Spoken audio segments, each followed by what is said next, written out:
नमस्कार, आप देख रहे हैं सियासत। मैं हूं आपके साथ विवेक शांडिल्य। बिहार में चुनावी रण का बिगुल बज चुका है, लेकिन इस बार बात सिर्फ पटना या पूर्णिया की नहीं है, बल्कि उस जमीन की है जहां चुनाव में समीकरण बदलते हैं और यहीं से सियासत भी करवट लेती है। बात हो रही है सीमांचल की, जहां इस बार ओवैसी का दांव सबको चौंका सकता है।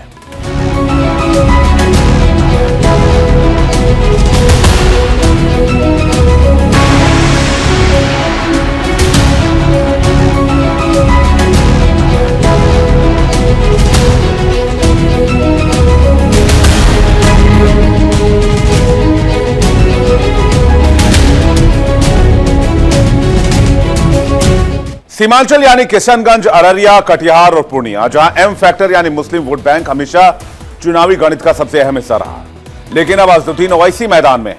हैदराबाद के भाईजान सीमांचल में किसका खेल बिगाड़ रहे हैं? एआईएमआईएम ने पिछले चुनाव में 5 सीटें जीतकर सबको चौंका दिया था। हालांकि इसके बाद ये तमाम जो विधायक चुने गए थे 2020 में, वो चले गए आरजेडी की तरफ या आरजेडी के साथ। लेकिन 2020 के नतीजे से समझने में बहुत आसान कर सकते हैं। क्या है 2020 के नतीजे, 2020 का रिजल्ट? सबसे पहले नजर डालते हैं महागठबंधन पर। 200 अगर महागठबंधन को देखें तो सीमांचल में 24 सीटों पर चुनाव लड़े और 7 जीते। एनडीए ने जो है इस इलाके में 24 सीटें फाइट की और 12 अपने नाम करने में कामयाब हुई, और एआईएमआईएम ने भी 24 सीटें लड़ी और 5 अपने नाम करने में कामयाब रही। वही अगर हम बात करें मुस्लिम वोटर की, तो सीमांचल में 24 सीटों में लगभग 47% मुस्लिम वोटर हैं। ऐसे में हर पार्टी की नजर अब एम फैक्टर पर है। ओवैसी की एंट्री से आरजेडी और कांग्रेस दोनों परेशान है, तो बीजेपी को उम्मीद है कि वोट बंटवारे से बीजेपी का, एनडीए का रास्ता आसान हो जाएगा। बात करें सीमांचल में मुस्लिम आबादी की, तो किशनगंज में जो आबादी है वो 67% से ज्यादा है, लगभग 68% के आसपास की आबादी है। कटिहार में 44.47%, अररिया में 42.95% और पूर्णिया में 38.46% आबादी है मुसलमानों की। तो क्या सीमांचल में ओवैसी का रण वाकई बिगाड़ देगा बिहार का समीकरण? क्या इन 24 सीटों में होगा खेल तो बदल जाएगा सत्ता का मेल? क्या ये वोट की राजनीति या हक की आवाज है? और सबसे बड़ा सवाल कि सीमांचल का किंग कौन होगा? वोट का बंटवारा होगा या फिर मुस्लिम भाईचारा दिखेगा? क्या ये वोट का बंटवारा या मुस्लिम समाज की नई राजनीति की शुरुआत होगी?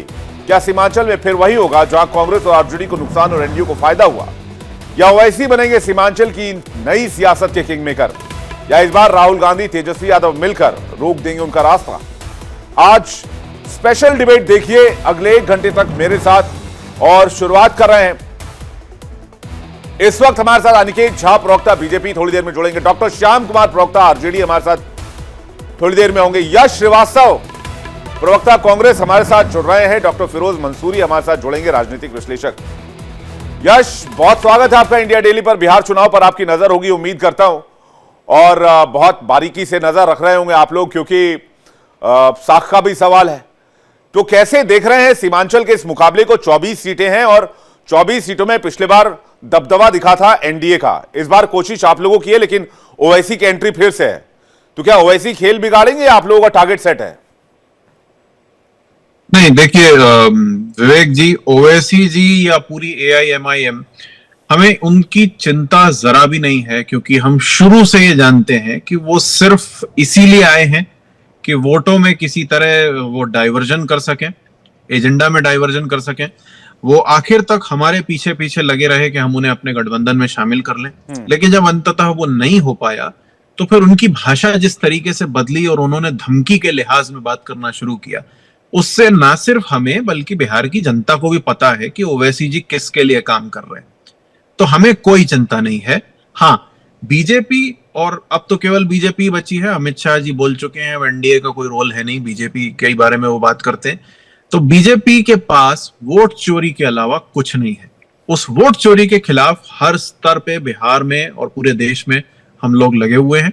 पूरा इंडिया गठबंधन वोट चोरी के खिलाफ है, और हमें बस अब ये देखना है कि वोट चोरी को रोकने में हमने जो प्रयास किए उसके बाद और जनता के असली मुद्दों को उठाने के बाद नतीजा क्या आया है। हमें पूरी उम्मीद है कि हम जीतेंगे। पहले चरण में करीब 73 सीटों पर हमें बढ़त है। आपने एक इंपॉर्टेंट मुद्दा यहां पर उठाया कि आपने ओवैसी को साथ नहीं लिया। आप ओवैसी को साथ ले सकते थे, क्यों नहीं लिया? ओवैसी से क्या नाराजगी है?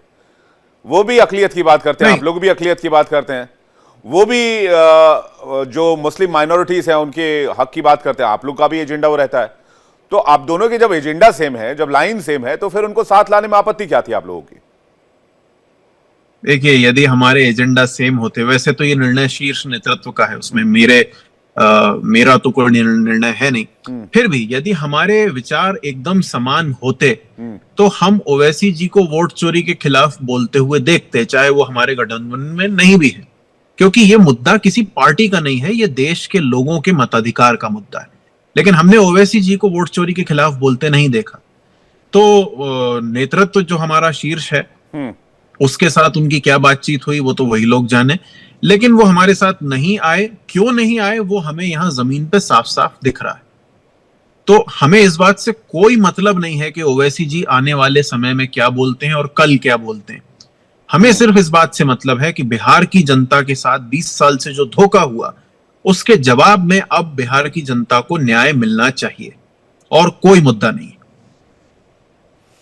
मैं फिरोज मंसूरी जी के पास जा रहा हूं, राजनीतिक विश्लेषक है, बिहार की राजनीति को बड़े करीने से करीब से जानते हैं। मंसूरी जी, ओवैसी के एंट्री से पिछले बार तो मामला थोड़ा सा बदला था। सीमांचल में 24 में से 12 50% का स्ट्राइक रेट अगर बीजेपी का रहा, तो इस बार भी क्या वही सिचुएशन है, या इस बार आप देख रहे हैं कि महागठबंधन का पलड़ा भारी है? विवेक, सबसे पहले तो ये देखिए कि ओवैसी को वहां पर किस परिस्थिति में और बिहार में किस परिस्थिति में चुनाव लड़ानी पड़ रही है। 53 सीटों पे लड़ रहे हैं, 19 सीट पर अभी वहां पर है वो। और क्यों लड़ रहे हैं? लड़ इसलिए रहे हैं कि वो लगातार महागठबंधन से वो जाके गठबंधन में शामिल होना चाहते थे। उस पर एलिगेशन लगता था कि वो बी टीम है, सी टीम है, डी टीम है, तो उन पे लगातार ये एलिगेशन लगता था। और अभी भी यश जी जो बता रहे थे वो उसी तेवर और उसी भाषा में बात हो रही है। मैं आपको बता देता हूं कि जब 2% वालों का जो मल्लाह समाज थे, 2% भी अति पिछड़ा भी नहीं, 2% मल्लाह समाज के जब डिप्टी सीएम घोषित किए, तो बात ये ओवैसी ने उठाया कि 18% जो मुसलमान है वो क्यों नहीं डिप्टी सीएम, तो उसकी घोषणा क्यों नहीं हो रही है। तो जहां पर जेन्युइन सवाल है। दूसरी बात, 20 साल की बात ये कर रहे हैं, 72 साल में सीमांचल में काम नहीं हुआ, तो सवाल है कि क्या इसके लिए केवल 20 साल वाले जिम्मेदार हैं? फिर 72 साल में वो जो 50 साल का जो सीमा रेखा था वो कांग्रेस का शासन था, तो फिर कांग्रेस ने क्या काम किया, उसके पहले वालों ने क्या काम किया? तो इसलिए ओवैसी को दरकिनार करना वो एक प्रकार की बहुत बड़ी बेवकूफी होगी। और ओवैसी जिस प्रकार आप देख रहे हैं कि अभी वो चुनाव लड़ रहे हैं, नो डाउट हो सकता है कि कहीं वो सीमांचल में कहीं एक बड़े शक्ति के रूप में ना उभर जाए। और जिस तरह से माइंडसेट बिहार का लेकिन मंसूरी भाई अगर जीत भी जाए तो करना क्या है? बाद में तो चले तो आरजेडी के पास ही जाते हैं। पिछले बार देखिए 5 को जीते, उसमें 4 को नहीं। विवेक जी, राजनीति बहुत सारे नैरेटिव बदले हैं बिहार में। ये कह देना कि ये इसके साथ चले जाते, जब राष्ट्रीय जनता दल चले जाते हैं तो ओवैसी चले जाएंगे तो कौन बड़का ये हो जाएगा? नहीं, वो विधायक चले गए आरजेडी की तरफ। वो विधायक जो जीते थे 2020 के चुनाव में अब कोई तय नहीं है विवेक जी कि कौन किसके साथ जाएगा। कल का चुनाव होने दीजिए, कल के चुनाव के शाम 5 बजे के बाद ये लोग गठबंधन के लिए बढ़ना शुरू कर देंगे। ठीक है, यश श्रीवास्तव आपको कुछ कहना चाह रहे हैं? अनिकेत झा बीजेपी से हमारे साथ जुड़ गए। अनिकेत जी आपका स्वागत है। यश श्रीवास्तव कुछ कहना चाह रहे हैं? यश जी, केवल इतना जोड़ना है कि देखिए इस तरह की, और मैं अकेले मंसूरी जी की बात नहीं कर रहा हूं, मैं हर उस व्यक्ति से ये बात कह रहा हूं कि इस तरह की बातें साफ साफ धमकी सुनाई देती हैं, और धमकियों से तो हम डरते नहीं। मैं फिर कह देता हूं, यदि ओवैसी जी की विचारधारा, उनका एजेंडा वही होता जो हमारा है, तो चाहे वो गठबंधन में हो या ना हो, लेकिन उनका क्रियाकलाप, उनके जो एक्शंस हैं, वो दिखता कि वो जनता के अधिकार और न्याय की बात कर रहे हैं। वो सिर्फ हमें धमकाने खड़े हैं, ये उनकी भाषा साफ साफ बता चुकी। तो हमें उनसे कोई डर नहीं है, और मुझे अच्छी तरह पता है कि ये बातें यदि कोई भी करता है, चाहे वो विश्लेषक हो, पत्रकार हो, कोई भी हो, वो बातें सिर्फ इसलिए होती हैं कि चुनाव के नतीजे आने पे यदि वोट चोरी के माध्यम से कोई जीतता है तो उसके लिए एक बहाना रेडी हो समाज के बीच में। वो इस बार हम होने नहीं देंगे। पहले चरण के बाद हमारी बढ़त को सब देख रहे हैं। फिरोज मंसूरी जी देखिए, अब बात चूंकि मुद्दे की हो गई तो मैं बताता हूँ। ये टेलीविजन का स्टूडियो में हम तय नहीं कर सकते, पार्लियामेंट में अगर सबसे, मैं ओबीसी का ना तो मेंबर हूं ना उसकी विचारधारा से मैं सहमत हूँ, हमारा एक सेकुलर विचारधारा, और सबको पता है फिरोज मंसूरी की क्या विचारधारा है। लेकिन पार्लियामेंट में जितने भी सवाल हैं, जितने भी शोषित वंचितों के सवाल है, वो ओबीसी क्यों उठाता है? वक्त के जितने सवाल है वो ओबीसी क्यों उठाता है? कि एनआरसी पर जितने भी सवाल है वो ओबीसी क्यों उठाता है? जितने भी भारत के शोषित वंचित दबे पिछड़े तमाम चीजों का सवाल को वो ओबीसी उठाता है, तो ओबीसी को ये राइट है कि वो क्या करेगा नहीं करेगा। ये कैसे आप कह सकते हैं कि वो फला के साथ चाहे होगा और चिल्ला के साथ हो जाएगा? बिल्कुल नहीं। ओबीसी एक बहुत बड़ा बिहार भारत के राजनीतिकों में अगर 1 to 10 नहीं 1 to 50 में गिनती किया जाएगा तो एक सीजेंड पॉलिटिशियन है ओबीसी। उसको आप इग्नोर नहीं कर सकते हैं। और यही वजह है कि सीमांचल में मौका किसने दिया? आप भागलपुर के दंगे होते हैं, आज ओवैसी सवाल उठाता है। गलत क्या करता है वो? आज आप कहते हैं वोट चोरी हो रहा, वोट चोरी के मुद्दे पर लेके ओवैसी ने जिस तरह से पार्लियामेंट में बोला, क्या इनकी पार्टी और तमाम दल के लोग ने ईमानदारी से किया क्या? जब जब मुसलमानों के किसी सवाल पर बात होती है तो एनडीए क्यों नहीं बुला लेती है ओवैसी साहब को? ओवैसी साहब के मुद्दे इतने अच्छे हैं तो एनडीए को भी हाथ देना चाहिए ना ओवैसी साहब को। हाँ, ये सवाल है विवेक जी, ये बिल्कुल एनडीए को भी सोचना चाहिए। एनडीए क्यों नहीं सब सम्मत करती है, गठबंधन क्यों नहीं कर लेती है? ये बात सही है, ये आप कह सकते हैं। नहीं, लेकिन जिस दिन एनडीए में जाएंगे उस दिन सत्यानाश हो जाएगा ओवैसी की पार्टी का। अब जो भी सेक्युलरिज्म वाला टैग वो हट जाएगा, वो कहेंगे कि भाई ये और ये जो D1 एलिगेशन लगता था बीजेपी की बी टीम वाला वो प्रूव हो जाएगा, इसलिए उनके लिए तो उस तरफ का रास्ता बंद ही है। मैं इस पर जल्दी से जी, आज के डेट में कौन ए टीम है और कौन किसका बी टीम है कहना मुश्किल है। यश, मैं आपके पास वापस लौटूंगा, मैं अनिकेत जी का एक रिएक्शन ले लेता हूं कि सीमांचल में इस बार भी क्या हिस्ट्री रिपीट होगा या इस बार महागठबंधन से कड़ा मुकाबला मिलेगा आप लोगों को ओवैसी के आ जाने के बाद से? देखिए, इस बार भारतीय जनता पार्टी नीतीश कुमार जी और पूरे के पूरे एनडीए अलायंस का जो एक लहर चला है वो देखने को मिल गया अभी पहले चरण के मतदान में। और सीमांचल का मुद्दा हो या मिथिलांचल का मुद्दा हो, जो पार्टी के लोग, जिस सरकार ने जनता को विकास दिया है, जनता के जीवन को सही रास्ते पर लाने का काम किया है, हाथ में से कट्टा छीन करके पेन पकड़ाने का काम किया है, पंचायत स्तर तक स्कूल खुलवाने का काम किया है, जिनके कार्यकाल में एक भी मेडिकल कॉलेज नहीं खुले, जिनके कार्यकाल में 2 इंजीनियरिंग कॉलेज खुले, उस कार्यकाल को लात मार करके जनता ने फेंका। और जब हमारे शासन का समय आया, नीतीश कुमार जी का शासन आया, तो 48 मेडिकल कॉलेज, जिसमें से 15 मेडिकल कॉलेज चालू हैं, बाकी जो है कि प्रोसेस में है और कुछ तो निर्माणाधीन हो चुके हैं। इंजीनियरिंग कॉलेज की संख्या हमारे सरकार में बनी है। मिथिलांचल और सीमांचल पर बीच में जो कोसी का नदी है, उस नदी पर अगर पुल बनाने का काम किया तो आदरणीय अटल बिहारी वाजपेयी जी के सरकार ने किया। और रेलवे का पास कराने का अगर काम करने का काम किया तो वो मोदी जी ने किया। तो जनता ये देख रही है कि हमारे साथ में विकास की रास्ता कौन खोलने का काम कर रहा है। जिस मिथिलांचल में, जिस सीमांचल में इलेक्ट्रिसिटी के नाम पर 2 घंटे 3 घंटे बिजली रहती थी, वहां अब 24 घंटे बिजली है। जनता उसके साथ में है। ये ओवैसी हो चाहे नहीं तो ये हो चाहे राहुल हो, इनका कोई फैक्टर नहीं है। ये महागठबंधन के लोग बिहार की राजनीति से अनिकेत भाई, ये 2 डिजिट में रहेंगे। महागठबंधन के लोग क्यों कह रहे हैं एंटी इनकम्बेंसी वाला वोट जा रहा है, जो ताबड़तोड़ वोटिंग हो रही है? देखिए, ये तो अच्छी बात है, ये तो बोलना चाहिए। और अभी आपसे मतलब यहाँ डिबेट आने से पहले मैं एक जगह था, वहां पर मैंने एक बात कही है कि ये पहले चरण के वोटिंग से क्या हुआ है कि हर किसी को लग रहा है कि ये वोटिंग उसी के पक्ष में हुआ है। धनसुराज प्रशांत किशोर जी कुछ दिन तक साइलेंट बैठ गए थे, लेकिन वोटिंग के बाद वो कह रहे हैं जो ये वोट उनके पक्ष का है। तो ये लगता है हर किसी को लग रहा है कि ये हमारे पक्ष का वोट है, ये हमारे पक्ष का वोट है। लेकिन जो लोग कह रहे थे कि वोट चोरी हो चुका है, इलेक्शन कमीशन ऑफ इंडिया ने वोट चोरी कर लिया, हमारे लोगों के नाम को काट दिया, सिर्फ और सिर्फ भाजपा माइंडसेट के लोग बचे हुए हैं, आज वो कह रहे हैं जो हमारे पक्ष नहीं। तो अगर रिजल्ट कहेंगे जो election commission of India Aniket ji, अगर रिजल्ट एनडीए के फेवर में गया तो ये लोग जीत गए। अगर रिजल्ट एनडीए के फेवर में गया तो सवाल पूछना थोड़ी बंद कर देंगे, फिर भी पूछेंगे और कहेंगे आप लोगों ने वोट चोरी के माध्यम से चुनाव जीता है। व्यक्ति का नहीं, वही कह रहे हैं ना कि ये 14 नवंबर को ये फिर कहेंगे वही बात। अगर चुनाव हारते हैं तो ये वही कहेंगे कि इलेक्शन कमीशन ऑफ इंडिया ने वोट काट दिया इसलिए हम चुनाव जीत गए। तो ये अभी कह देना, अभी ये क्लियर कर दे। ठीक है, यश श्रीवास्तव कुछ कहना चाह रहा है। हारने का जिम्मेदारी किसका हो? इनका होगा या इलेक्शन कमीशन ऑफ इंडिया का हो?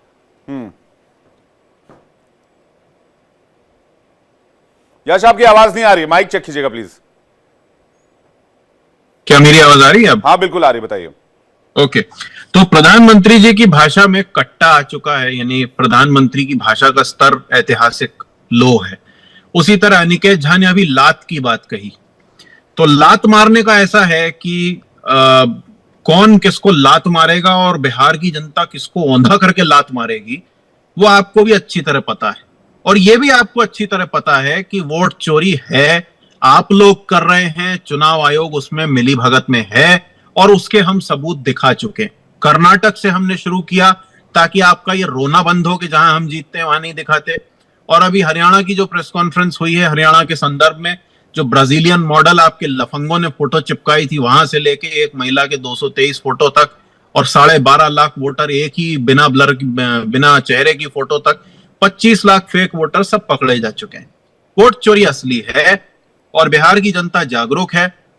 और ये बातें ये इसलिए कर रहे हैं क्योंकि इनको अभी भी चुनाव आयोग की धांधली पर पूरा भरोसा है, लेकिन हम अपनी लड़ाई लड़ रहे हैं। मैं ये जानता हूं कि चाहे ये कुछ भी कर लें, अगर ये किसी तरह चोरी करें भी वोट, तो अब बिहार की जनता को पूरा सच पता है। और उसके बाद अगर ये सोचते हैं कि आएंगे ढोल ताशा बजाते हुए और बोलेंगे देखो भैया हमें आशीर्वाद मिला है, तो ऐसा कुछ नहीं होने वाला। बिहार है वो बिहार है, ये याद रखिए। तो बार बार कहने लायक बात यह है कि बिहार की जनता के साथ रोजगार, शिक्षा, स्वास्थ्य, सामाजिक व्यवस्थाओं को ठीक करने की बजाय अपने दोस्तों को ठेके बंटवाना, 1000 एकड़ जमीन कौड़ी के भाव दे देना और बच्चों को रोजगार मांगने पर लठ मारना, ये कोई सरकार नहीं, अनिकेत झा, देखिए अब इसमें अब ये मुद्दे आप लोगों ने चुनाव में उठाए, आधा बटन दब गया, आधा बटन कल दब जाएगा।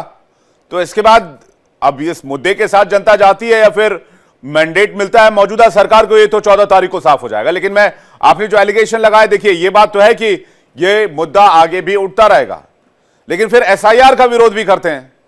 या तो वोट चोरी का एलिगेशन लगाएं या फिर एसआईआर को समर्थन करें, तो इसमें डिफरेंस क्यों नजर आता है? मैं जल्दी से एक छोटा रिएक्शन अनिकेत जी का, उसके बाद फिरोज मंसूरी जो और श्याम कुमार हमारे साथ आरजेडी से जुड़ गए। श्याम कुमार जी, आपको बहुत स्वागत है।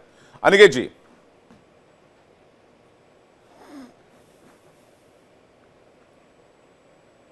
अनिकेत जी आपका जवाब इस पर, जो एलिगेशन यश ने लगाया, कांग्रेस से जो बातें कही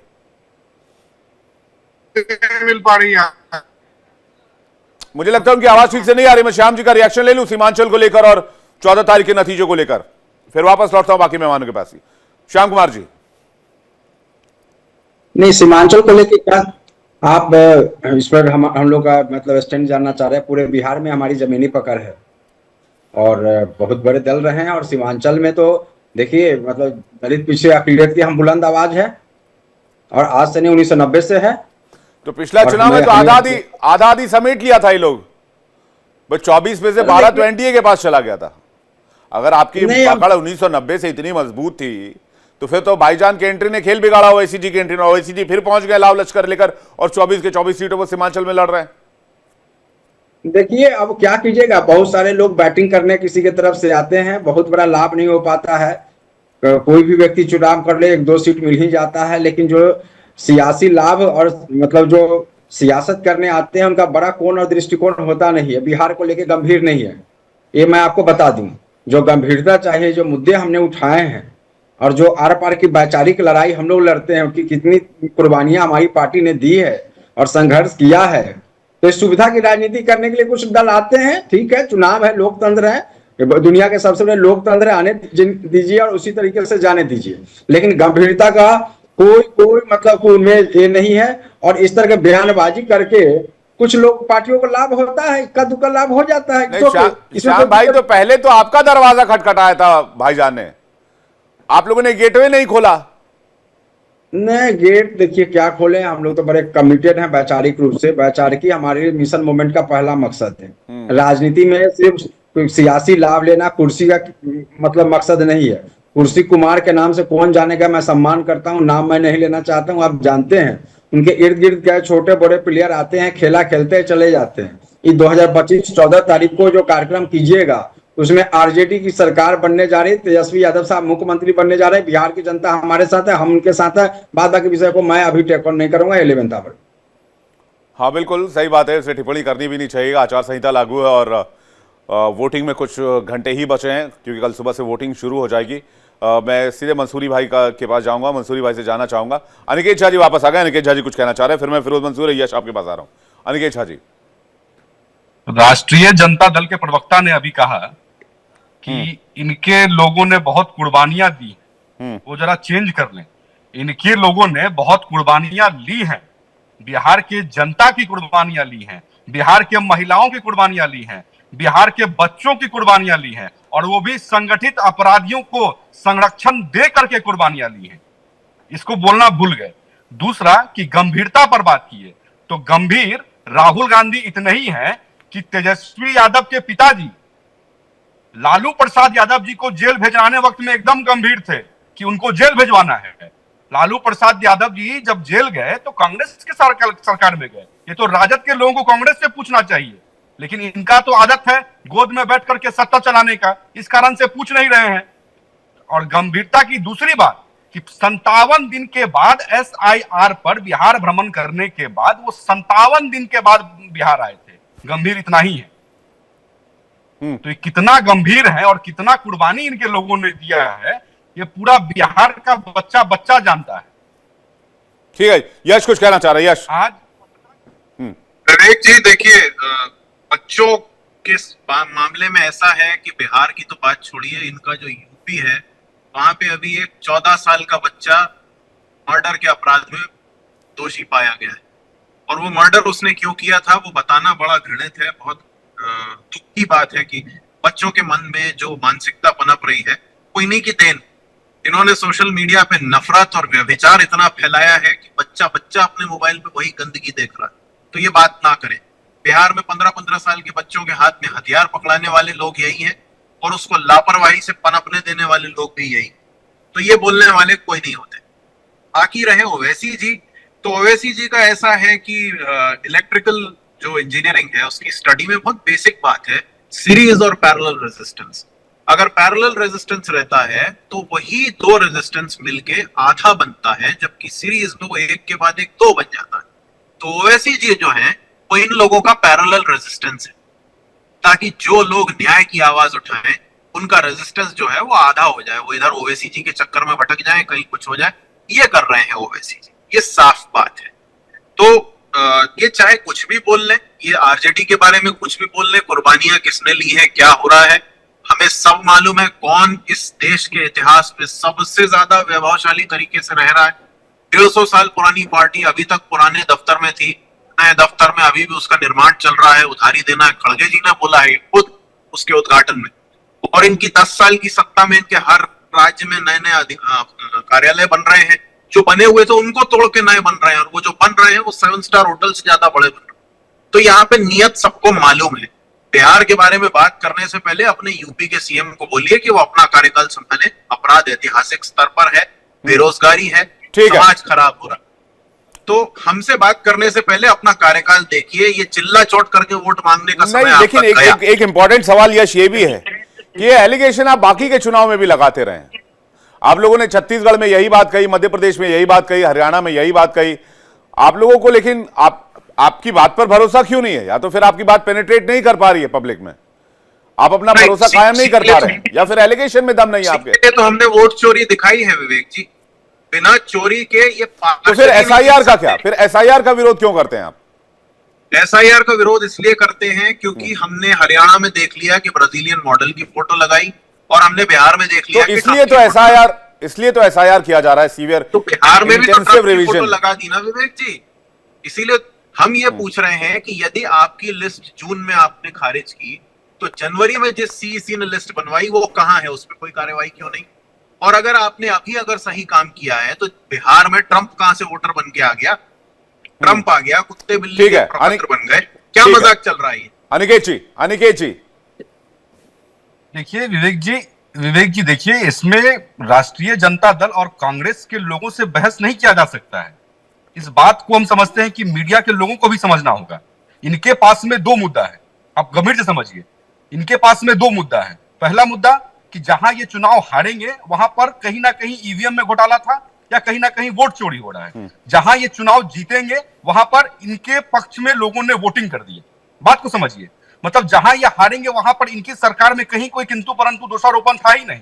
2014 में जब पूरे देश में इनको लात मार के भगाया, लात मार करके, तब इनको समझ में नहीं आया। 2019 में वापस से जब इनको लात मारा तब भी इनको समझ में नहीं आया, और फिर 2024 में जब इनको लात मारा तब भी इनको समझ में नहीं आया कि जनता इनको लात क्यों मार रही है। और इस देश में अगर सबसे पहले वोट चोर कोई है तो वो पंडित नेहरू है, दूसरी वोट चोर अगर कोई है तो श्रीमती इंदिरा गांधी है, कैसे तत्कालीन इलाहाबाद के कोर्ट ने नहीं रोक लगाया था। नहीं, पूर्व प्रधानमंत्री देश में आपातकाल लाने पूर्व प्रधानमंत्री का नाम कैसे ले रहे हैं आप, मतलब किस संदर्भ में ले रहे हैं? सबसे बड़ा वोट चोर अगर कोई है तो वो कांग्रेस पार्टी के लोग हैं, पंडित नेहरू है। कैसे? अरे समझाएंगे कैसे? कोई बूथ चोर है तो वो लालू प्रसाद यादव है, जिनके कार्यकाल में बूथ के बूथ बिहार में लूट लिए जाते। लेकिन कैसे आप समझाएंगे? नहीं, संदर्भ क्या आपका? ये बात करेंगे लोकतंत्र को बचाने का, लोकतंत्र का हत्यारा का जननायक। अरे लोकतंत्र देखना नहीं आता तुम्हारी पार्टी में आधे लोगों को। राहुल गांधी का परिवार से ज्यादा पार्टी तुम्हारी किसी व्यक्ति का नहीं है, और ये उसकी पार्टी के बतौले प्रवक्ता हर्ष श्रीवास्तव, इनको बात नहीं पता है अपनी पार्टी के बारे में। और मेरा नाम अभी तक बोलना नहीं आता, अनिकेत झा क्या आंखों पे चश्मा लगाए हो? चोराई की नहीं है, पढ़ना नहीं जानते हो, लिखना नहीं जानते हो, काय के लिए बने बैठे हो? पंडित नेहरू वोट चोराई की नहीं है, सरदार पटेल का वोट चोरी करने का काम किसने किया? पटेल का वोट तुम बचा लेते आके, तुम क्या झांझ बजा रहे थे बैठ के? ताली बजा रहे थे वोट तुम। किसका चुराया? हाई कोर्ट ने किस पर ताली बजा मुकदमा रहे थे किया? बैठ के? किस कारण से देश में आपातकाल वोट लगा? चोर। ये बताए ना कि वोट हम चोर बता कौन है देते हैं ना, इस देश तुम में? वोट पंडित चोर नेहरू हो, वोट चोर नहीं तुम है, वोट चोर इंदिरा हो, गांधी तुम्हारी वोट चोर पार्टी नहीं है। हत्यारों की ये पार्टी है, लोकतंत्र के हत्यारे तुम्हारी हैं। पार्टी में बलात्कारी अपने बैठे हुए हैं, याद करें, तुम्हारी पार्टी हमारे में पर घोटालेबाज जनता बैठे हुए हैं, के भगोड़े बैठे हुए हैं, आधे से ज्यादा अपराधी एक है एक करके तुम्हारी पार्टी में। एक करके पर्सनल अटैक नहीं, एक करके। अरे भाई, इनको जानकारी इलेक्टोरल नहीं है, सिस्टम पर बात हो रही है भाई साहब, इनको पर्सनल जानकारी नहीं है, भाई साहब, इनको जानकारी का अभाव है। भाई अनिकेत जी एक एक करके, अनिकेत जी यश जी, मैं जवाब दे रहा हूँ, एक एक करके जानकारी अर्जित मैं दोनों को कह रहा हूँ, एक एक करके। देखिए टीवी डिबेट भाई साहब, टीवी डिबेट है, मर्यादा रखिए, मत कीजिए ऐसे। मर्यादा में ही बोल रहे हैं, मर्यादा में ही बोल रहे हैं। ठीक है, ये एक एक करके नहीं, ये क्या बात है कि जहां पर हमें वोट एक एक करके। मैं फिरोज मंसूरी जी के पास जा रहा हूं, ठीक है, वापस लौटेंगे। देखिए बात सीमांचल की हो रही है, कहा हम लोग 1947 में चले गए भाई साहब। रुक जाइए आप दोनों।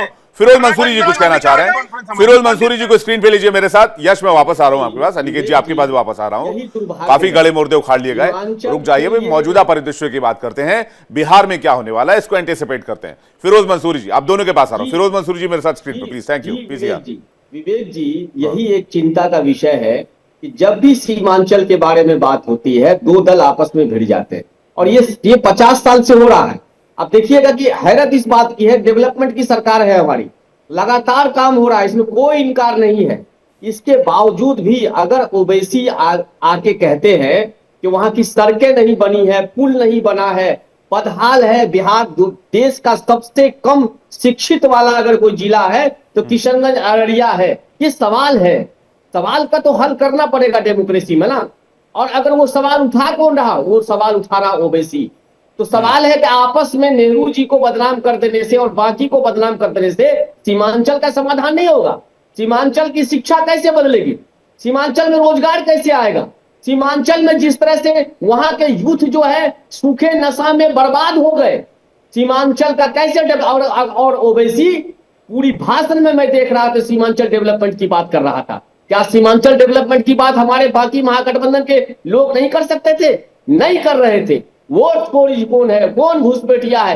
एक भी घुसपैठिया का सवाल क्लियर नहीं हुआ, एसआईआर हो गया। और मैं आपको बताता हूं विवेक जी, अभी 8% जो है मतदान हमारा बढ़ गया।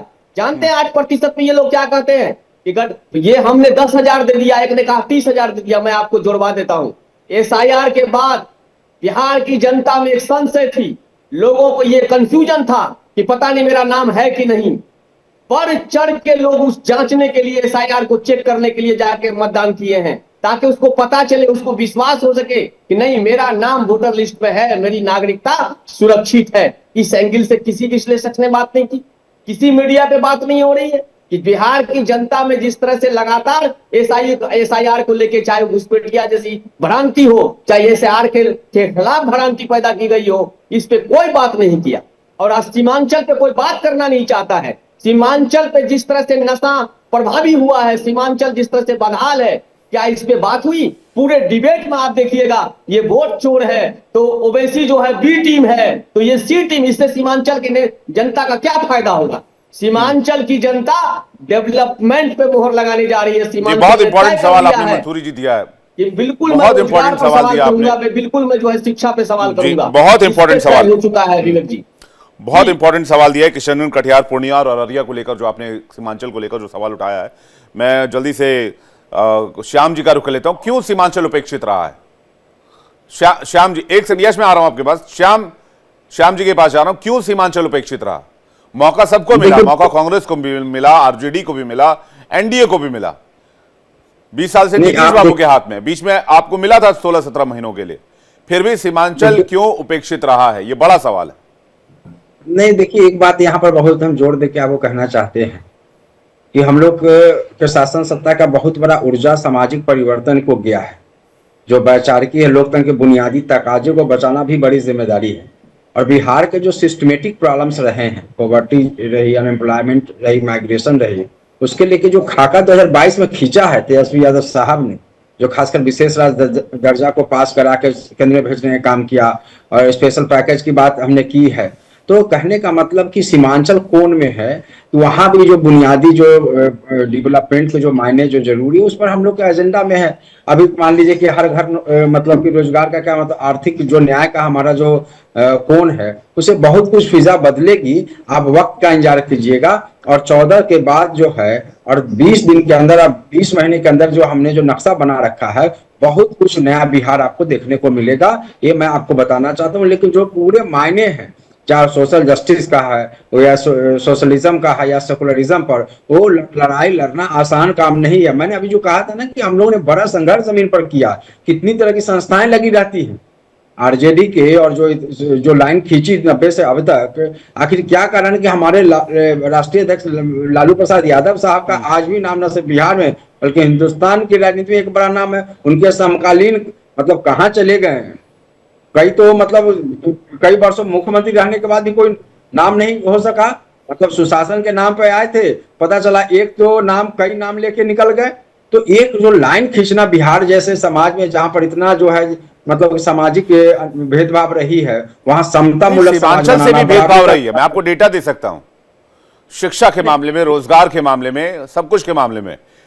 लेकिन एक चीज जो आपने यहां पर बोला कि भाई हम हर घर को में एक सरकारी नौकरी देंगे, मोटा मोटी आंकड़ा जो है, मैं इस पर एक जवाब ले लूं आपसे, क्योंकि ये बहुत सोशल मीडिया पे भी चर्चा का विषय, इसका बहुत बज क्रिएट हुआ है, चर्चा बहुत हुई इस वादे की।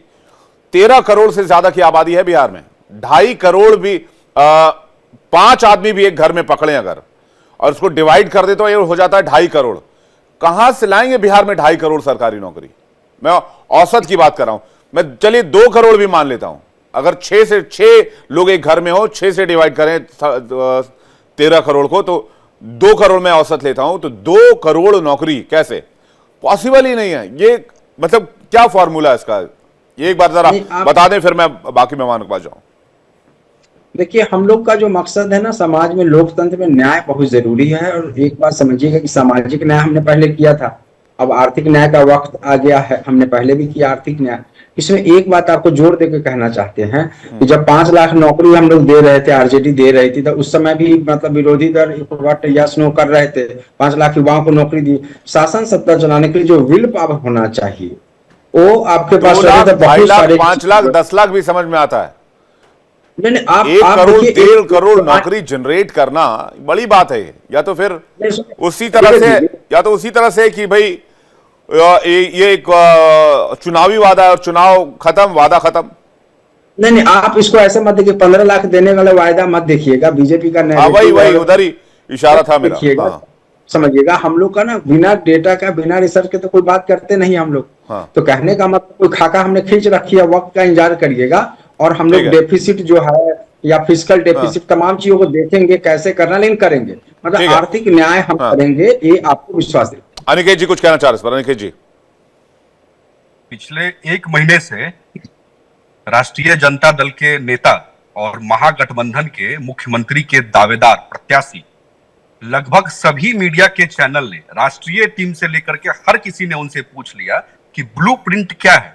उन्होंने कहा कुछ दिन में ब्लूप्रिंट आ जाएगा, कुछ ही दिन में आ जाएगा, कुछ ही दिन में आ जाएगा। चुनाव भी अब खत्म होने पर है, अब आज रात तक बता दें ब्लूप्रिंट तो ठीक है, नहीं तो अब कल के बाद वो हो सकता है ब्लूप्रिंट देंगे। लेकिन पूरे चुनाव में उन्होंने कहीं भी इस बात का जिक्र नहीं किया कि एग्जैक्ट कौन सा डेट है जिस दिन वो ये ब्लूप्रिंट देंगे। राष्ट्रीय जनता दल की बात हो गई। कांग्रेस पर आ जाइए। कांग्रेस के नेता यहां पर कन्हैया कुमार, उनसे जब एक मीडिया में पूछा गया, एएनआई था शायद मेरे ख्याल से, कि क्या है ब्लूप्रिंट, तो उन्होंने कहा ये तेजस्वी यादव अच्छा बता पाएंगे।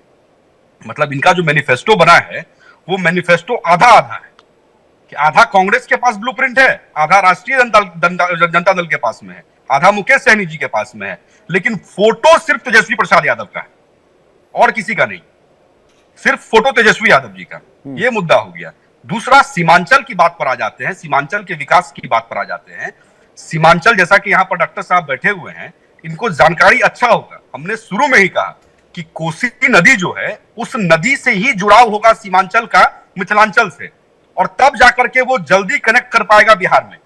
अगर उस पर नदी पर जो पुल नहीं था, जब वो पुल गिर गया था, तो आप कल्पना नहीं कर सकते हैं कि सीमांचल के हमारे भाई बहन राजधानी तक कितने समय में पहुंचेंगे, पटना राजधानी आने के लिए। और ये इतना आसान काम नहीं था। इसको करने का काम अटल जी ने किया, और अटल जी की सरकार 2005 और 4 की आप याद कीजिए। नहीं, आप लोगों ने भी सीमांचल का क्या भला कर दिया? सुन लीजिए ना, उस समय में सड़क मिला, और जब मोदी जी का कार्यकाल 2014 में आया, तो यहाँ पर डॉक्टर साहब है, इनसे आप टाइम पूछ लीजिए कि हम गलत डेट तो नहीं दे रहे हैं। 17-18 में, 2017-18 में उस कोसी पर पहला रेलवे लाइन गया, जो 1965 में भूकंप के समय में गिर गया था। बना हुआ था पहले, अंग्रेज के काल में बना हुआ था पुल, लेकिन 1965 की 70 में जो भूकंप आया था, उस भूकंप पे वो दोनों गिर गया। और तब ये दोनों का दोनों, रोड हो या रेलवे हो, ये दोनों भाजपा की सरकार में मिला, एनडीए के सरकार में मिला। रोड मिला अटल जी में और रेलवे मिला इसमें मोदी जी में। आप जहां तक बात है स्कूल का, मैं साक्षरता दर, मैं आपको लिटरेसी रेट बता देता हूं। किशनगंज में 55% है, अररिया में 59% है, बिहार का औसत 70% एवब है। ये क्यों है? एआई जो आर्टिफिशियल इंटेलिजेंस है वो बताता है कि सरकारी स्कूलों की हालत बहुत खराब है, मदरसा शिक्षा प्रचलित है, उच्च शिक्षा कॉलेज बहुत कम है, ज्यादातर युवा दिल्ली, कोलकाता या खाड़ी देशों में पलायन कर जाते हैं। आर्थिक स्थिति के बारे में एआई से पूछने पर एआई बताता है कृषि आधारित है इकोनॉमी, लेकिन बाढ़ क्षेत्र है, कोसी नदी का जिक्र जैसे कि आप कर रहे हैं। मक्का, जूट, धान यहां की मुख्य फसलें हैं, लेकिन उद्योग शून्य है। बेरोजगारी बहुत अधिक है, जिसकी वजह से माइग्रेशन है, पलायन है। दिल्ली में, मुंबई में, खाड़ी देश में, सऊदी में, यूएई में लोग मजदूरी करने के लिए चले जाते हैं। सीमांचल पहचान के साथ अलग समुदाय के रूप में रहते हैं। अब एक और इंपॉर्टेंट चीज है यहां पर कि सीमा सुरक्षा से जुड़ा हुआ बहुत ये सेंसिटिव एरिया है। अगर इसको डेवलप नहीं करेंगे, ये एक तो नेपाल के बॉर्डर से लगता है खुला है, यहां पर घुसपैठ, तस्करी, नकली नोट, हथियार, ड्रग्स, आईएसआई की गतिविधि है, कई बार आतंकी मॉड्यूल पकड़े गए हैं, पाकिस्तानी बांग्लादेशी घुसपैठियों का अड्डा माना जाता है। इतना सेंसिटिव इशू है, सीमांचल को दरकिनार कैसे किया जा सकता है? अनिकेत जी, इसका जवाब में फिर मैं यश आपके पास आ रहा हूं, फिरोज मंसूरी आपके पास आ रहा हूं। अनिकेत जी, देखिए, इसका जवाब तो आदरणीय गृह मंत्री जी ने दे दिया है कि एक एक घुसपैठिए को लात मार करके भगाएंगे, एक एक घुसपैठिए को, कहीं किंतु परंतु नहीं है। दूसरा, आप ये समझ लीजिए कि ये एआई जनरेटेड जो है, ये ठीक है, अपनी जगह पर टेक्नोलॉजी है, इसका सम्मान है, अच्छा है, लेकिन आप कल्पना नहीं कर सकते हैं कि 2004 में बिहार क्या था। जब आज आप देख रहे हैं कि सीमांचल की स्थिति ये है, तो सोचिए कि 2004 में जहां बिजली नहीं थी, सड़क नहीं था, और ये कांग्रेस के जो प्रवक्ता यहां बैठे हुए हैं, बड़ बोले प्रवक्ता यश श्रीवास्तव, इनके दल के लोग वहां पर लूट मचाते थे, मुल्लाओं के नाम पर कितना तरीके का वहां पर हनन होता था। राष्ट्रीय जनता दल के लोग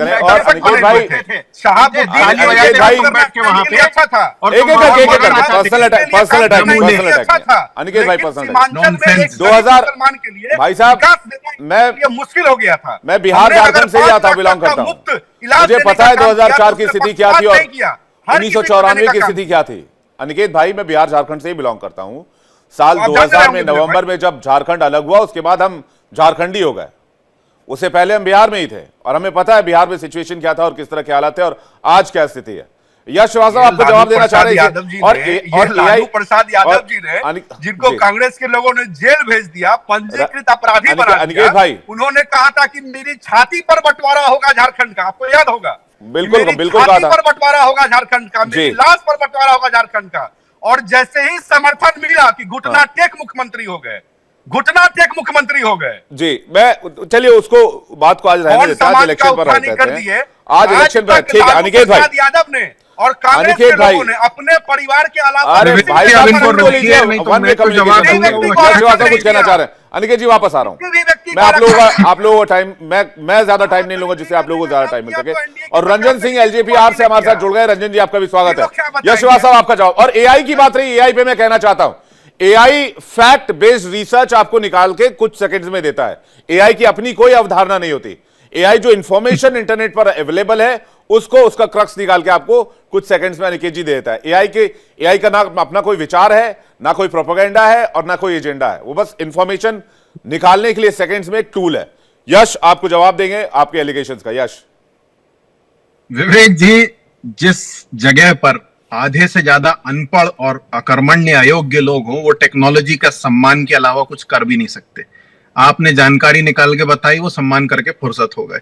रही बात घुसपैठियों की, तो खुद गृह मंत्री होते हुए जो होटलों में जाके सीसीटीवी पर कागज चिपकवाए, वो क्या घुसपैठियों का करेंगे और उन्होंने अभी तक क्या कर लिया, ये हम सबके सामने है।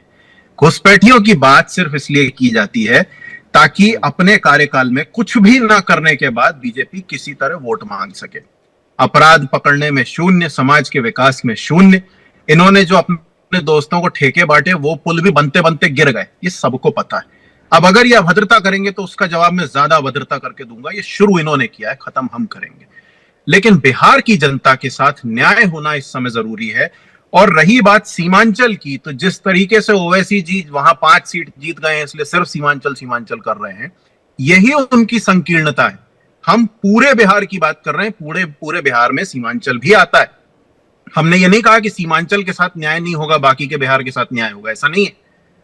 ये समझने की जरूरत है।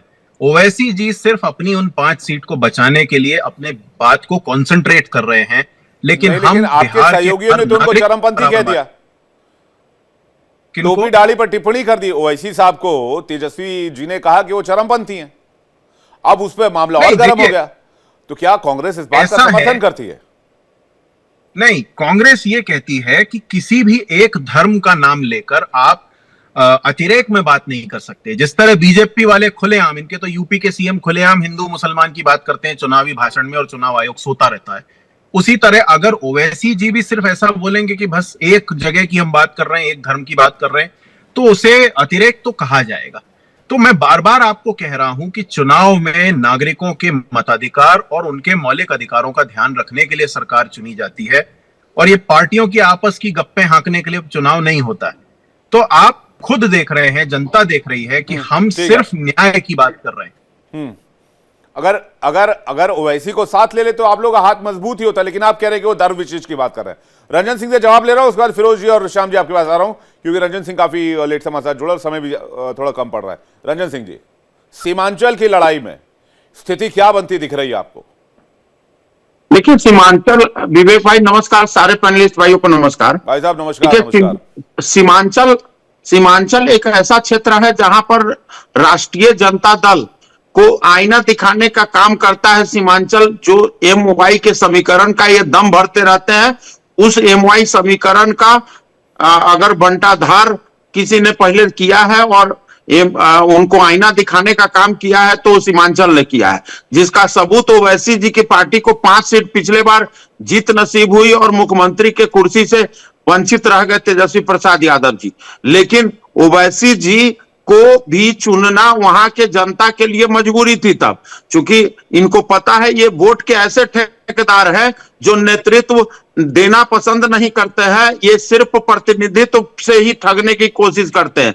हमारी पार्टी बहादुरगंज से लड़ रही है और आपको मैं बता दूं विवेक भाई, बहुत भारी मोहब्बत से हम लोग जीत रहे हैं।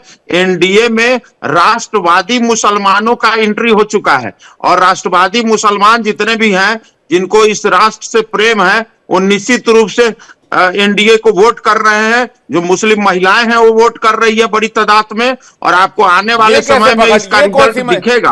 रंजन भाई, ये कौन सी मशीन से पकड़ लिया आपने? ये कौन सा स्कैनर लगाया आप लोगों ने कि राष्ट्रवादी मुसलमान आप लोगों ने पकड़ लिया? और कौन मुसलमान ऐसा है जिसको आप राष्ट्रवादी नहीं मानते हैं, ये भी जरा बताइएगा।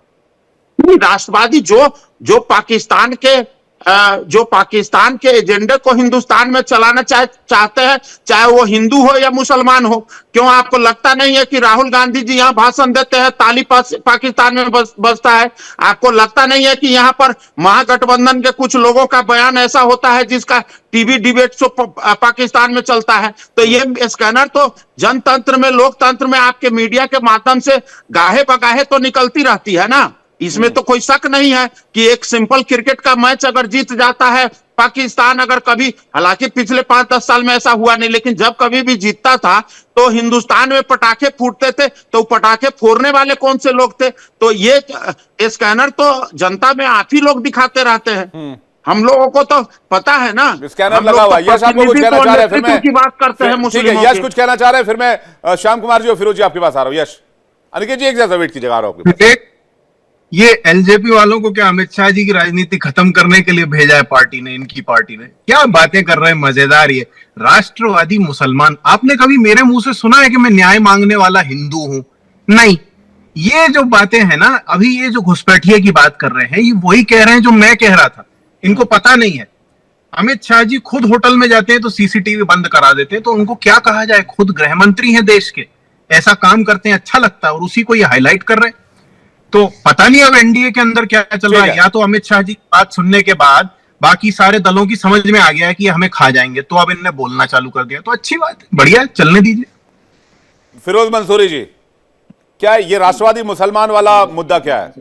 फिरोज मंसूरी जी, देखिए, सीमांचल में चुनाव है और कल वोटिंग होने जा रहा है। सीमांचल की यही दुर्भाग्य है कि राजनीतिक दलों ने आज सीमांचल की जो वस्तु स्थिति है और वर्तमान स्थिति है, शिक्षा, रोजगार, बेरोजगारी, शिक्षा, जिस तरह से सीमांचल के लोग पलायन कर रहे हैं, भारत की सबसे बड़ी पलायन वाली जो सड़क और ट्रेन है वो सीमांचल से होकर गुजरती है, चाहे वो जनसेवा एक्सप्रेस हो, चाहे सीमांचल एक्सप्रेस हो। बिहार की जितने भी पलायन की सबसे बड़ी ट्रेन है वो सीमांचल के कटिहार, किशनगंज, अररिया से गुजरती है। तो ये जवाब है विवेक जी। ये जितने भी नूरा कुश्ती आप देख रहे हैं ना, ये इसका समाधान सीमांचल में नूरा कुश्ती है, ये बड़ी बात कह रहे हैं आप। एनडीए और महागठबंधन दोनों मिलकर सीमांचल में नूरा कुश्ती कर रहे हैं, ये गंभीर एलिगेशन है। सीमांचल की जनता ने क्या किया मैं आपको बता। सीमांचल की जनता ने डेवलपमेंट के साथ जाना तय कर लिया है। 20 साल में बिहार में जो सरकार चल रही है वो डेवलपमेंट की सरकार है। ओवैसी जी के एंट्री का मकसद, एक वजह है कि सीमांचल के लोग सवाल कर रहे हैं कि आर्थिक सशक्तिकरण हो गया, हमारा सामाजिक सशक्तिकरण हो गया, आखिर हमारा राजनीतिक सशक्तिकरण कब होगा? क्यों नेतृत्व उभरने से डरते हैं ये लोग? क्यों नेतृत्व उभरने नहीं देना चाहते हैं? 40% का पॉपुलेशन है, 55% का पॉपुलेशन है, 72% का पॉपुलेशन है, कौन नेतृत्व करेगा? और नेतृत्व के लिए तो आज अगर ओबीसी पे ये एलिगेशन लगाते हैं तो ढाका से राणा रंजीत खड़ा है, उनके कई कैंडिडेट हैं, अमित पासवान पिछले बार खड़े थे, तो कई ऐसे लोग हैं राजनीतिक दल में, उनको किसी एक बैरियर में हम लोग नहीं। ढाका का आदमी चुनाव लड़ रहा था, ये कह रहे हैं पिछली बार। जी, अमित पासवान जी रानीगंज से खड़े थे। और आप जान लीजिए कि बजाते सीमा, अब ये किसी ओबीसी को जाति में कर देना, वो शख्सियत जो भारत की पार्लियामेंट का वो लीजेंड शख्सियत है। मैं समर्थक नहीं हूं, लेकिन मैं आज कह सकता हूं सीमांचल में मतलब दावेदारी सबकी है, हिस्सेदारी किसी की नहीं। कोई सीमांचल को उसका हिस्सा नहीं देना चाहता। श्याम कुमार, कोई तुलना कर सकता है क्या? नहीं कर सकता है। इतने ज्यादा टैलेंटेड बैरिस्टर, पढ़े लिखे, क्या सवाल कर रहा है? सीमांचल डेवलपमेंट की बात कर रहा है। बाकी दल क्या कर रहे हैं? बाकी दल क्या है, उसके पास एजेंडा है? सीमांचल में कौन सा श्याम कुमार जी, आपके पास कोई मॉडल है? श्याम कुमार जी, क्या मॉडल है सीमांचल को लेकर आपका? देखिए, बहुत सारा मॉडल है। 2022 में से 24 के बीच में सामाजिक आर्थिक सर्वेक्षण हमने करवाने का काम किया। 94 लाख गरीब का हमने पता लगा। सीमांचल बिहार से अलग नहीं है। जो बुनियादी मुद्दे हैं पसमानदा मुस्लिम को लेकर जितने संजीदा रहे, उनके भागीदारी और हिस्सेदारी के लिए तमाम बड़े बड़े मुख्य धारा में जोड़ने का कार्यक्रम किया, रिप्रेजेंटेशन देने का काम किया। आज भी संगठन में, पार्टी में, शीर्ष नेतृत्व, विधानमंडल में, विधानसभा में, राज्यसभा में अब लिस्ट निकाली। तो इम्पैक्ट नहीं हुआ ना भाई साहब? नहीं, वही आपके विधायक भी सीमांचल से आते हैं, तो सीमांचल इतना पिछड़ा कैसे रह गया? अगर सवाल एनडीए से तो सवाल आपसे भी है, क्योंकि आपके एमएलए भी चुने गए वहां पर। 50-50 का रेशियो है। हालांकि 5 एमएलए चले गए थे एआईएमएम के साथ, उसको भी बाद में आप ही खींच लाए अपना पार्टी में। देखिए, 2005 से वहां पर एनडीए है, बीच में हम लोग आए थे हम लोगों ने हर संभव हर सब ताकतें झोंकी है वहां के विकास के सभी मॉडल को आगे बढ़ाने के लिए। जैसे सामाजिक आर्थिक सर्वेक्षण का एक मसला दिया, भागीदारी हिस्से का भी सवाल हमने दिया, हमने इकोनॉमिक डेवलपमेंट का 94 लाख गरीबों का भी पता लगाया, ताकि जब आने पर उनके गरीबी उन्मूलन की तमाम ठोस नीतिगत नहीं, वो दावा आपका ठीक है, लेकिन मैं ये कह रहा हूं अगर आपके विधायक चुनकर उस इलाके से आए तो उन विधायकों की जिम्मेदारी थी कि अगर सीमांचल का विकास नहीं हो रहा है, मौजूदा सरकार काम नहीं कर रही है, तो वो वहां पर प्रेशर डालते या फिर गवर्नमेंट पे प्रेशर डालते। और तेजस्वी जी की आवाज सीमांचल को लेकर अगर सरकार नहीं सुन रही थी, ये बात वहां पर जाती सीमांचल में। रंजन सिंह जी कुछ कहना चाह रहे जल्दी से। देखिए विवेक भाई, मैं एंटिसिपेट कर रहा हूं 2020 से सीमांचल का रिजल्ट इस बार अलग होगा। रंजन जी, विवेक भाई देखिए, सीमांचल के जितने भी मतदाता है वो इस बात को जानते हैं कि वोट ओवैसी को दे दो या आरजेडी को दे दो, ये जाना एक ही जगह पर है। पहले ये लोग वोट चोरी की बात करते हैं, ये लोग विधायकों की डकैती करते हैं। ओवैसी साहब को वोट मिला तो था, 5 विधायक जीते तो थे, डकैती करके चले गए, आरजेडी में डकैती कर लिया आरजेडी ने वोट विधायकों की। तो मैं आपको ये कहना चाहता हूं कि आज के डेट में सीमांचल की जनता बहुत समझदार है। वो सीमांचल की जनता समझदार है और मुझे लगता है पूरे बिहार की जनता बहुत समझदार है। 122 सीटों पर दूसरे फेज में वोटिंग होनी और बिहार की जनता तय कर देगी कि कौन समझदार आएगा, कौन समझदार नहीं आएगा। बहरहाल बहुत बहुत शुक्रिया आपका हमारे साथ जुड़ने के लिए, आप सभी मेहमानों का बहुत बहुत धन्यवाद हमारे साथ जुड़ने के लिए।